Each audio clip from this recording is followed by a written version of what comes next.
fluide et pertinente sur l'effectif aboutissement des événements connus sous le nom de printemps arabe et qui ont touché différents pays arabes du Maghreb et du Moyen-Orient.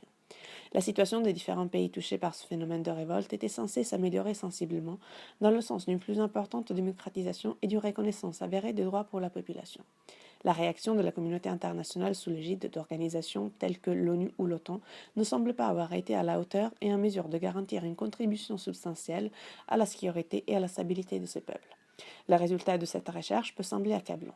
Non seulement il n'a pas été à temps, mais certains pays se trouvent aujourd'hui en proie à des situations encore plus graves de l'avant-printemps arabe. Preuve d'un défi non surmonté, d'une démocratie qui reste un idéal à attendre avec constance et effort substantiel, mais surtout preuve d'une communauté internationale victime de ses propres enjeux et conflits d'intérêts.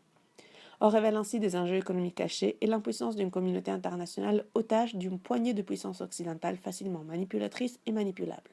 Mais aussi le long parcours pour arriver à la démocratie, aujourd'hui plus que jamais, idéal impossible à obtenir, un paquet cadeau, mais seulement le fruit d'une lutte interne d'inspiration et de droit au prix souvent du sang populaire.